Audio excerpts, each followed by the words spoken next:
ప్రతి అక్కకు నేను హామీ ఇస్తున్నా, ప్రతి చెల్లెమ్మకు హామీ ఇస్తా ఉన్నా. ఇవాళ 2019 ఎన్నికలు జరగబోతా ఉన్నాయి. ఆ తర్వాత 5 సంవత్సరాలకు మళ్ళీ 2024లో ఎన్నికలు జరుగుతాయి.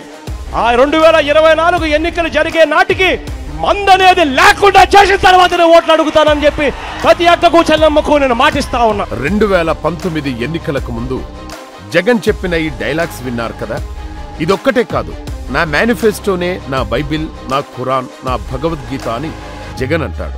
ఆ మేనిఫెస్టో అన్నది నిజంగానే ఒక బైబిల్గా, ఒక భగవద్గీతగా, ఒక ఖురాన్గా భావిస్తూనే అందులో కూడా ఏముందో చూడండి. కాపురాల్లో మద్యం చిచ్చు పెడుతోంది, మానవ సంబంధాలు ధ్వంసమైపోతున్నాయి. అందుకే అధికారంలోకి వచ్చి తర్వాత 3 దశల్లో మద్యాన్ని నిషేధిస్తాం, మద్యాన్ని 5 స్టార్ హోటల్స్కి మాత్రమే పరిమితం చేస్తాం. ఇప్పుడు జగన్కి జనం వేసే ప్రశ్నలే.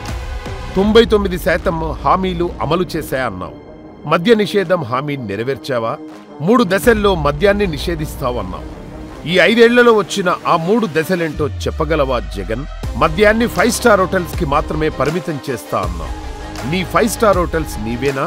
చివరాఖరి ప్రశ్న, మద్యం నిషేధించకుండా ఓటు అడగనన్నావు, కానీ మళ్ళీ అడుగుతున్నావు. నీకు నిజాయితీ లేదా? ఇదే నా విశ్వసనీయత.